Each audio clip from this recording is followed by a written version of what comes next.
नमस्कार दोस्तों, आप सबका आरडी कैंपस में बहुत बहुत स्वागत है। और जैसा कि आज हमारे बीच प्रिया आई हुई हैं दिल्ली यूनिवर्सिटी से, और आज हम लोग वेस्टर्न थिंकर के ऊपर विचार करेंगे कि किस तरह से वेस्टर्न थिंकर यानी थॉट की उत्पत्ति होती है और कैसे वहाँ के ग्रेट फिलोसफर्स ने, ग्रेट पॉलिटिकल थिंकर्स ने अपना कंट्रीब्यूशन पॉलिटिकल थॉट के डेवलपमेंट में दिया। तो प्रिया, बहुत बहुत स्वागत है आपका। Your most welcome in this campus. आप अपना कुछ परिचय दीजिए लोगों से। आप सभी को नमस्ते और आप सभी का स्वागत है आरडी कैंपस के स्टूडियो में, जहाँ पर कि हम ऐसे आपके इंटरेस्ट के विषय पर चर्चा करने वाले हैं। और मेरा नाम प्रिया है, जैसा सर ने बताया, और मेरी ग्रेजुएशन मास्टर्स पॉलिटिकल साइंस में हुई है और अभी मैं पीएचडी की स्टूडेंट हूँ। मेरा विषय भी पॉलिटिकल साइंस ही है और अभी आशा है कि आज जो हमारी चर्चा होगी वो आप सभी के लिए बहुत यूज़फुल रहने वाली है। तो प्रिया, आप बताइए कि वेस्टर्न पॉलिटिकल थॉट जो है उसका ओरिजिन आपके नज़र में कैसे है? क्योंकि आपने विषय पे काफ़ी अध्ययन किया है, तो मुझे लगता है कि आप कुछ बेहतर बच्चों को बताएंगे, खास करके ग्रेजुएशन और पोस्ट ग्रेजुएशन के उन बच्चों के लिए जो जल्दी किसी संस्थान तक नहीं पहुंच पाते। जी, जैसा कि हम सभी जानते हैं कि जो वेस्टर्न पॉलिटिकल थॉट है तो उसके पीछे एक इतिहास है। पॉलिटिकल साइंस में कभी भी हम किसी विषय पर चर्चा करते हैं तो हमें उसके कंटेक्स्ट का ज़रूर पता होना चाहिए, उसका बैकग्राउंड क्या रहा, पृष्ठभूमि क्या रही जिसके कारण से विचार उत्पन्न हुआ। तो वेस्टर्न पॉलिटिकल थॉट की जब हम बात कर रहे हैं तो हम ग्रीस उसको नहीं भूल सकते हैं। जब हम एक वेस्टर्न वर्ल्ड में जाते हैं तो आज भी हम समझते हैं कि जो यूरोपियन वर्ल्ड रहा, वहां से सारी नॉलेज को, जो हम कहते हैं एक फिलॉसफी जो प्लेटो से स्टार्ट होती है, वो फिलॉसफी का ओरिजिन वहां से हुआ। तो ये जो ग्रीक जो शहर है, ग्रीस जो सिटी है, तो उस समय का जब हम बात करते हैं तो उधर दो ऐसे स्टेट्स होते थे, एक विद इन द ग्रीस, एक एथेंस हुआ, एक स्पार्टा हुआ। तो उसके ही साथ में हम जब देखते हैं कि उनके ऊपर इन्फ्लुएंस किसका रहा, उस समय चर्च का बहुत बोलबाला था। चर्च की जब हम बात करते हैं तो हम उससे समझ सकते हैं एक फंडामेंटलिज्म कि जहां पर जो चर्च ने कहा, जो पोप ने कहा, सिर्फ वही सही है। उसके अलावा यदि आप अपना कोई भी लॉजिक देते हैं, रीजन देते हैं, तो इट अमाउंट्स टू सेडिशन या it amounts to something that goes against the church, और जो कि एक आपको अलाउड नहीं था उस समय में। तो उस समय की परिस्थिति कुछ ये थी कि चर्च को जो है सर्वोपरि मानना, church was the supreme authority. But same time पे क्या होता है कि जो इटली में जो चर्च है उसके साइड में ही ग्रीस है और वहां पर एथेंस और स्पार्टा है, जिसको हम सभी ने वेस्टर्न पॉलिटिकल फिलॉसफी में जब हम बात करते हैं तो हम देखते हैं कि एथेंस और स्पार्टा उनका एक अपनी अलग जगह है। तो वहां पर एक ग्रुप होता है सोफिस्ट का, वो एक बहुत ही इंपॉर्टेंट ग्रुप है जिसको हम कह सकते हैं कि सोफिस्ट, यदि हम समझे तो वो क्या, अ ग्रुप ऑफ स्कॉलर्स जो कि लॉजिक और जो है रैशनैलिटी की बात करते हैं, एक ज्ञान देने की बात करते हैं, और एक ऐसा ज्ञान जो कि रैशनल है और चर्च के बिल्कुल अलग है। वो लोग एक ऐसी फिलॉसफी को जन्म देते हैं जहां पर कि वो आपको ये कहते हैं कि आप रैशनैलिटी से सोचो, प्रैक्टिकल हो जाओ, लॉजिकल हो जाओ, रीजनिंग पे फोकस करो। तो ये वो ग्रुप था। तो ये जो ग्रुप के सदस्य हैं उसमें बहुत सारे लोग रहे, प्रोटोगोरस है, पॉलीमैकूज है, और उसके बाद में अपना गॉर्जियस है, अपना हैप्पी, अपना जो है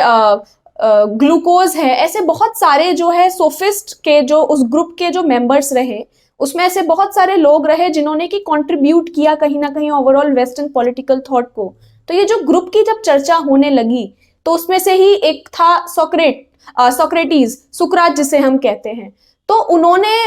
किस तरीके से, he was one of the member जो कि सोफिस्ट ग्रुप के कॉन्टैक्ट में आए। और उस समय जब हम बात कर रहे हैं क्योंकि वेस्टर्न पॉलिटिकल थॉट कैसे इमर्ज हुआ, तो सोक्रेट्स से जो है हम देखते हैं कि उन्होंने किस तरीके से सोफिस्ट ग्रुप में रह के उन्होंने वहां के विचारों को जाना। तो एक ये जो विचार है जो कि चर्च के विपरीत, ऑपोजिट, वो उत्पन्न होना स्टार्ट हुआ। तो ये बैकग्राउंड था कि किस तरीके से हम देखते हैं कि वेस्टर्न पॉलिटिकल थॉट का शुभारंभ होता है, एक तरीके से एक इनिशिएट किया जाता है एक ऐसा विचार जो कि राज्य, स्टेट, पॉलिटिक्स के विषय में सोचता है। तो वो विचार जब उत्पन्न होता है और वही आधार बनता है वेस्टर्न पॉलिटिकल थॉट के इमरजेंस का, जिसमें कि सबसे पहला नाम हमने आपको बताया कि ये सोफिस्ट ग्रुप सोक्रेट्स, जिन्होंने कि डायलेक्टिक मेथड भी दिया कि एक आइडिया आता है, उसके विपरीत में एक आइडिया आता है, और उन दो के मिलने से जो कन्फ्लिक्ट पैदा होता है उन दो आइडियाज का, उसमें जो आखिरी सार बचता है वही सत्य है। तो ये जो डायलेक्टिक मेथड की हम बात करते हैं, ये अपने आप में एक बहुत रैशनल मेथड है। थीसिस, एंटीथीसिस, सिंथेसिस, ये जो मेथड है ये सोक्रेट्स ने दिया, और इसके बाद हम देखते हैं कितना अपने आप में एक अलग लॉजिकल व्यू था, जो कि उस समय डेफिनेटली जो चर्च था, जो कि इंसान को सोचने की भी शक्ति नहीं है, इस तरीके का उसको सोचने की आज़ादी भी नहीं है, तो उस समय में ये ओवरऑल कंटेक्स्ट था जब जो है ये विचार उत्पन्न हुआ कि that we should be rational and logical. कुछ आप यहाँ पे, जैसा कि आप सब जानते होंगे कि सुकरात जो थे उनको सोफिस्ट कहा जाता है, लेकिन सोफिस्ट में अगर हम ये कहें कि उन्हीं ग्रुप ऑफ स्कॉलर्स के साथ वो रहते थे या उसी तरह काम करते थे, तो थोड़ा सा यहाँ डिफरेंट है ये कि सोफिस्ट जो थे उनसे वो प्रभावित जरूर थे, उनके साथ रेशनल बातें जरूर करते थे,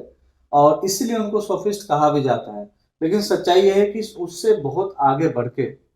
सोफिस्टों से भी बहुत आगे बढ़ के आप देखेंगे तो सुकरात का अपना कंट्रीब्यूशन रहा है पॉलिटिकल थॉट के डेवलपमेंट में। हालांकि बहुत कम आयु में कहा जाता है कि उनको विषपान करना पड़ा, सजाए मौत मिली,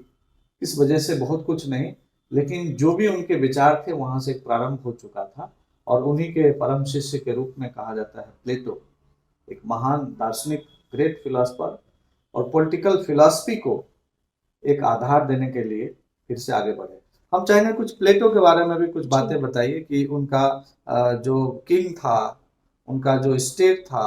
उनका जो जस्टिस था, इन सब के ऊपर क्या है। बस मैं चाहूंगा कि शॉर्ट में बताएं ताकि बच्चों को समझ में आए, और फिर हम आगे की बातों पे भी चर्चा चलाएं। जी, तो जैसा अभी सर ने कहा कि प्लेटो जो है he was disciple of Socrates, means वो इन्फ्लुएंस थे सोक्रेट्स की बातों से, और कहीं ना कहीं जो प्लेटो के विचार थे हम लोग समझ सकते हैं कि वो बैकग्राउंड हमें ध्यान रखना है कि उन्होंने फिलॉसफी की बात क्यों करी। क्योंकि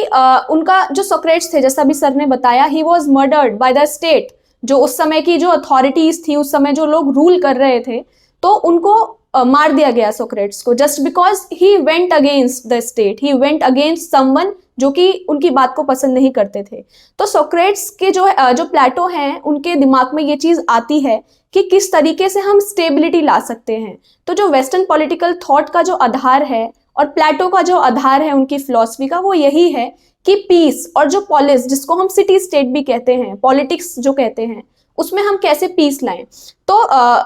प्लेटो ने फिलॉसफी की बात करी। फिलॉसफी की जब हम बात करते हैं तो वो एक ऐसी नॉलेज की बात करते हैं, जैसा अभी सर ने कहा कि Socrates was different from sophist. वो इसलिए कि जो सोफिस्ट, जो सोक्रेट्स थे, वो जरूर रैशनैलिटी की बात करते थे, बट उनकी रैशनैलिटी एक ऐसी नॉलेज पे बेस्ड थी, जो कि नॉलेज सिर्फ अभी जो हमें वर्तमान में दिख रहा है वो नॉलेज नहीं, a knowledge which is beyond that we can not see, जो हमें परलोक जिसे हम कहते हैं। तो प्लेटो भी कहीं ना कहीं उस ऐसे नॉलेज से प्रभावित हुए जिससे उनकी फिलॉसफी बनी है कि जो नॉलेज है वो सिर्फ वो नहीं है जो हम देख रहे हैं, एक ऐसी भी नॉलेज है जो कि परलोक, जो हम जिसे कहते हैं, एक अलग दुनिया में है, जिसे हमें जो यदि कोई समझ पाएगा तो उसे सही मायने में आप नॉलेजेबल कहेंगे। तो ये प्लेटो की इतनी डीप फिलॉसफी थी, और इसी के आधार पे जब हम देखते हैं तो प्लेटो बात करते हैं एक फिलॉसफर किंग की, जो कि जरूरी है लोगों को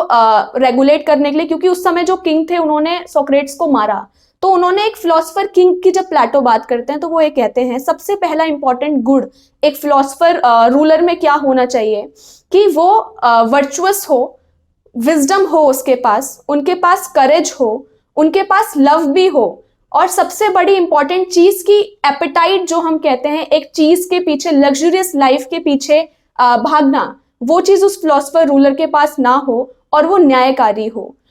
तो ये जब हम न्यायकारी की बात करते हैं तो इसको हम रिलेट कर सकते हैं प्लेटो के न्याय के सिद्धांत से, कि प्लेटो का न्याय का सिद्धांत क्या था, कि जस्टिस कैसा होना चाहिए। इसके पीछे भी बहुत डिबेट रही कि जस्टिस जो जिसके पास जो वेल्थी है उसका सम्मान करना जस्टिस है, बट प्लेटो ने एक अलग चीज कही। प्लेटो ने कहा कि जो हमारा सोसाइटी है, उन्होंने 3 सोल थ्योरी दी। 3 सोल थ्योरी मतलब कि किसी के अंदर रैशनैलिटी होती है, जो जिसे हम कहते हैं कि वो बहुत लॉजिकल सोच सकते हैं, और किसी के अंदर जो है वो करेजियस होता है, तो जो कि फाइट कर सकता है, वो सोल्जर्स की श्रेणी में आता है। और तीसरा, जिसके अंदर लव फॉर गेन, वेल्थ, पैसे कमाने की चाह और अधिक चीजें जोड़ने की चाह होती है, एक ऐसा सोसाइटी में एक ऐसा भी ग्रुप ऑफ पीपल होता है। तो उन्होंने कहा कि सोसाइटी 3 भागों में डिवाइडेड है। तो अब उनके लिए जस्टिस क्या था प्लेटो के लिए, कि ये जो 3 भाग हैं सोसाइटी में, जो 3 डिफरेंट टाइप के लोग हैं, जिनके 3 अलग अलग गुण हम बेसिकली कह सकते हैं, एलिमेंट्स जो पाए जाते हैं, उनको उनके अनुसार काम देना और 1 मैन 1 वर्क 1 ड्यूटी, इस प्रकार से प्लेटो ने कहा कि यदि स्टेट जो फिलोसफर रूलर है, यदि वो ऐसा करते हैं तो this is justice in absolute terms, कि सबको उनके स्किल्स को बढ़ावा देना, उनको एक अपॉर्चुनिटी प्रोवाइड करना और स्किल्स को जो है उनको फ्रीली वो चीज गेन करने के लिए जो है एक ग्राउंड प्रोवाइड करना, ये एक फिलोसफर रूलर का काम है और ये एक आइडियल स्टेट है प्लेटो के लिए। तो हमने जस्टिस की बात करी क्या है, हमने आइडियल स्टेट की बात करी क्या है। एक आइडियल स्टेट वो है, आइडियल स्टेट इज वन जो कि जस्टिस प्रोवाइड करता है, और जस्ट लाइफ क्या है, जो कि हैप्पी लाइफ है। ये प्लेटो का स्टेटमेंट था कि जस्ट लाइफ वो है जो कि हैप्पी लाइफ है। और एक हैप्पी लाइफ कब आएगी, जब जो व्यक्ति जिसके अंदर जो गुण हैं उसको वो निखारने का प्रोविजन, उसको वो निखारने की अपॉर्चुनिटी एक स्टेट देगा। तो दिस वाज जस्टिस, एक फिलोसफर रूलर वो जो कि विजडम जिसको पसंद हो, जो कि वर्चुअस हो, जिसके अंदर जो मैंने और 2 गुणों की बात करी, जैसे कि जो सिर्फ करेज के पीछे जाते हैं और जो सिर्फ वेल्थ के पीछे जाते हैं। तो उन्होंने, प्लेटो ने यहाँ तक भी कहा कि फिलोसफर रूलर जो है, जब प्लेटो कम्युनिटी ऑफ प्रॉपर्टी की बात करते हैं, कॉमन ऑनरशिप ऑफ प्रॉपर्टी की बात करते हैं, तो प्लेटो कहते हैं कि फिलोसफर रूलर जो है उसको कभी भी जो है प्रॉपर्टी अर्जित नहीं करनी चाहिए, क्योंकि उससे क्या होगा कि वो उस प्रॉपर्टी से लगाव करेगा और अपने स्टेट पे फोकस नहीं करेगा। तो ये हम देखते हैं कि जो उनका एक और आइडिया था कि community of wives and property, जिसमें वो ये कहते हैं कि ये